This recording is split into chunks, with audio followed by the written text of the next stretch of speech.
ಈ ಥರ ಮೂವೀಸ್ ಮಾಡುವಾಗ ಸೆಟ್ಟಲ್ಲಿ ವಿಚಿತ್ರವಾದ ಘಟನೆ ನಡೆದ್ರೆ ಅದೇ ಟೈಮಲ್ಲಿ ಒಂದು ಶಾಕಿಂಗ್ ನ್ಯೂಸ್ ಬರುತ್ತೆ. ರಾಕ್ಷಸ ಇದ್ದಾನೆ. ಈವನ್ ರಿಷಬ್ ಶೆಟ್ಟಿ ಅವರು ಕೂಡ ಹೇಳಿದ್ದಾರೆ. ಲೆಕ್ಕ ಹಾಕಿದ್ರೆ ಮೋಸ್ಟ್ಲಿ ಒಂದು 4 ಸಲ 5 ಸಲ ನಾನು ಹೋಗಿ ಬಿಡ್ತಾ ಇದ್ದೆ. ಬಟ್ ಪದೇ ಪದೇ ಆದರೆ ಕಾಂತಾರ ಈ ವರ್ಡ್ ಕೇಳಿದ ನಂತರ ನಿಮ್ಮ ತಲೆಯಲ್ಲಿ ಬರೋ ಫಸ್ಟ್ ಥಾಟ್ ಏನು? ಆಬ್ವಿಯಸ್ಲಿ ರಿಷಬ್ ಶೆಟ್ಟಿ ಅವರ movie and some best movie scenes like comedy scenes. ಕೂದಲು ತುಂಬಾ ಹೋಗಿದೆ.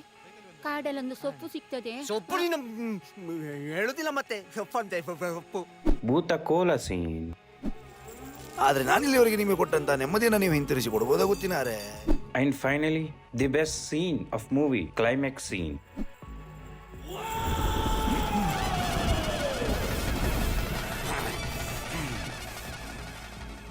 ಈ ಥರ ಮೂವೀಸ್ ಎಲ್ಲ ತುಂಬ specials because they show our gods, our culture, our traditions in a beautiful way. ಆದರೆ ಈ ಥರ ಮೂವೀಸ್ ಮಾಡುವಾಗ ಸೆಟ್ಟಲ್ಲಿ ವಿಚಿತ್ರವಾದ ಘಟನೆ ನಡೆದ್ರೆ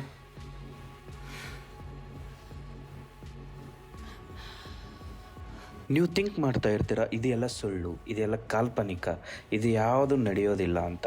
ಆದರೆ ಕಾಂತಾರ ಅ ಲೆಜೆಂಡ್ ಚಾಪ್ಟರ್ 1 ಶೂಟಿಂಗ್ ನಡೆಯುವಾಗ ಆಗಿರೋದು ನಿಜವಾದ ಘಟನೆಗಳು.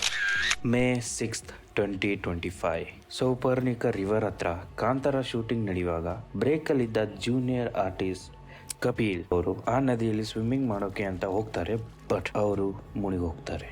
ಅವರಿಗೆ ಸ್ವಿಮ್ಮಿಂಗ್ ಬರಲ್ಲ ಅಂತ ಅಲ್ಲ, ಅವರಿಗೆ ಸ್ವಿಮ್ಮಿಂಗ್ ಬರ್ತಾ ಇತ್ತು. ಅಂಡ್ ನೀವೇ ಥಿಂಕ್ ಮಾಡಿ, ಒಬ್ಬ ಮನುಷ್ಯ ಸ್ವಿಮ್ಮಿಂಗ್ ಬರಲ್ಲ ಅಂದ್ರೆ ಅವನು ಯಾವಾಗ್ಲೂ ಸ್ವಿಮ್ಮಿಂಗ್ ಮಾಡೋಕೆ ಹೋಗಲ್ಲ. And some people tell that ನದಿಯ ಫ್ಲೋ ತುಂಬಾ ಸ್ಟ್ರಾಂಗ್ ಇತ್ತು, ಸೊ ಅದಕ್ಕಾಗಿ ಅವರು ಮುಳುಗೋದ್ರು. ಕಾಂತಾರ ಪ್ರೊಡಕ್ಷನ್ ಹೌಸ್ ಅವರು ಕ್ಲಾರಿಫೈ ಮಾಡ್ತಾರೆ ದಟ್ ಈ ಇನ್ಸಿಡೆಂಟ್ ಶೂಟಿಂಗ್ ಮಾಡುವಾಗ ನಡೆದಿಲ್ಲ, ಅವರು ಪರ್ಸನಲ್ ಔಟಿಂಗ್ ಹೋದಾಗ ಆಗಿರೋದು. ಆ ಘಟನೆಗೆ ಮತ್ತು ಮೂವಿಗೆ ಏನು ಸಂಬಂಧ ಇಲ್ಲ. ಇದೆಲ್ಲ ಒಂದೇ ಸಲ ಆದರೆ it's just a coincidence ಅಂತ ನಂಬೋದು.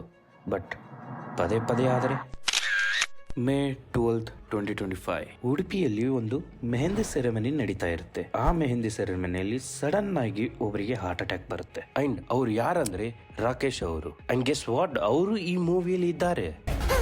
He also died outside of the shoot and filming process. It was shocking. And ಎಲ್ರು ಕಾಂತಾರ ಬಗ್ಗೆ ಮಾತಾಡ್ತಾ ಇದ್ರು. ಅಂಡ್ ಅದೇ ಟೈಮಲ್ಲಿ ಒಂದು ಶಾಕಿಂಗ್ ನ್ಯೂಸ್ ಬರುತ್ತೆ. June 12th 2025 ಕಾಲಭವನ್ ನಿಜ್ಜು ಅವರು ಒಬ್ಬ ಒಳ್ಳೆ ಮಿಮಿಕ್ರಿ ಆರ್ಟಿಸ್ಟ್. ಆಗುಂಬೆಯಲ್ಲಿ ಶೂಟಿಂಗ್ ನಡೆಯುವಾಗ ಅವರು ಕ್ರೂ ಜೊತೆ ಸ್ಟೇ ಮಾಡಿರ್ತಾರೆ. And he suddenly died. And guess what? ಇವರಿಗೂ ಹಾರ್ಟ್ ಅಟ್ಯಾಕ್ ಬಂದಿತ್ತು. ನೀವು ಇಲ್ಲಿ ಒಂದು ಪ್ಯಾಟರ್ನ್ ನೋಟಿಸ್ ಮಾಡ್ತಾ ಇರ್ತೀರಾ that same date different month ಅಲ್ಲಿ ಇಬ್ಬರಿಗೆ ಹಾರ್ಟ್ ಅಟ್ಯಾಕ್ ಬರುತ್ತೆ. ಅಂಡ್ ಇವೆಲ್ಲ ಇನ್ಸಿಡೆಂಟ್ಸ್ ಇಲ್ಲಿಗೆ ಸ್ಟಾಪ್ ಆಗಿಲ್ಲ. June 14th 2025 ಶೂಟಿಂಗ್ ಟೈಮಲ್ಲಿ ಸಡನ್ ಆಗಿ ಒಂದು ಪೂರಾ ಬೋಟು ಉಲ್ಟಾ ಆಗ್ಬಿಡುತ್ತೆ. ಅದರಲ್ಲಿ ರಿಷಬ್ ಶೆಟ್ಟಿ ಹಾಗೂ ಇನ್ನೂ 30 ಕ್ರೂ ಮೆಂಬರ್ಸ್ ಇದ್ರು. ಅಂಡ್ ದೇವ್ರ ದಯದಿಂದ ಎಲ್ಲರೂ ಸೇಫ್ ಆಗಿದ್ದಾರೆ. ಬಟ್ ಶೂಟಿಂಗ್ ಮಾಡಿರುವ ಇಕ್ವಿಪ್ಮೆಂಟ್ಸ್ ಎಲ್ಲ ನೀರಲ್ಲಿ ಹೋಗ್ಬಿಡ್ತವೆ. ಕಾಂತಾರ ಮೇಕರ್ಸ್ ಕ್ಲಾರಿಫೈ ಮಾಡ್ತಾರೆ ಬೋಟ್ ಏನೋ ಉಲ್ಟಾ ಆಗಿದ್ದು ನಿಜ, ಆದ್ರೆ ಅದರಲ್ಲಿ ಯಾರೂ ಇದ್ದಿಲ್ಲ. ಅಂಡ್ ಆ ಬೋಟ್ ಗಾಳಿ ಮತ್ತು ಮಳೆಯಿಂದ ಉಲ್ಟಾ ಆಗಿದ್ದು. That was just a backup boat. ಈ ತರ ಇನ್ಸಿಡೆಂಟ್ಸ್ ಬ್ಯಾಕ್ ಟು ಬ್ಯಾಕ್ ಆಗ್ತಾ ಇದ್ದನ್ನು ನೋಡಿದ್ರೆ ಇದು ಕೇವಲ ಕೋ ಇನ್ಸಿಡೆನ್ಸ್ ಅಲ್ಲ. ಐ ಥಿಂಕ್ ಇದರಲ್ಲಿ ಯಾವುದೋ ಒಂದು ಶಕ್ತಿ ಇದೆ. ರಾಕ್ಷಸ ಇದ್ದಾನೆ. ಅದು ಶೂಟಿಂಗ್ ಮಾಡೋಕೆ ಬಿಡ್ತಾ ಇದ್ದಿಲ್ಲ. ಈವನ್ ರಿಷಬ್ ಶೆಟ್ಟಿ ಅವರು ಕೂಡ ಹೇಳಿದ್ದಾರೆ ದಟ್ ಲೆಕ್ಕ ಹಾಕಿದ್ರೆ ಮೋಸ್ಟ್ಲಿ ಒಂದು 4 ಸಲ 5 ಸಲ ನಾನು ಹೋಗಿ ಬಿಡ್ತಾ ಇದ್ದೆ. ಬಟ್ ಇವತ್ತವರೆಗೂ ನಾನು ಬಂದು ಈ ಸಿನಿಮಾನ ಶೋಲ್ಡರ್ಗೆ ಹಾಕೊಂಡು ನಾನು ಇಡೀ ತಂಡದ ಜೊತೆಗೆ ಬಂದು ನಿಮ್ಮ ಮುಂದೆ ನಿಂತಿದ್ದೀನಿ. 2ನೇ ತಾರೀಕು ಈ ಸಿನಿಮಾ ನಿಮ್ಗೆ ತೋರಿಸ್ತೀವಿ. ಓನ್ಲಿ ರೀಸನ್ ನನ್ನ ಹಿಂದೆ ನಿಂತಿರೋದು ಆ ದೈವ ಅನ್ನೋದು ಅಷ್ಟೇ ನಂಬಿಕೆ. ದೇವ್ರ ದಯೆಯಿಂದ ಶೂಟಿಂಗು ಮುಗೀತು ಅಂಡ್ ಮೂವಿನೂ ರಿಲೀಸ್ ಆಯ್ತು. ಮೂವಿ ಬಗ್ಗೆ ಹೇಳ್ಬೇಕಂದ್ರೆ ವರ್ಡ್ಸೇ ಇಲ್ಲ. It's a fantastic movie. ತುಂಬಾ ತುಂಬಾ ತುಂಬಾ ಚೆನ್ನಾಗಿರೋ ಮೂವಿ ಇದು. ಥಿಯೇಟರ್ಗೆ ಹೋಗಿ ನೋಡಿ ಅಂಡ್ ನಿಮ್ಮ ಒಪಿನಿಯನ್ ನ ಕಮೆಂಟ್ ಮಾಡಿ.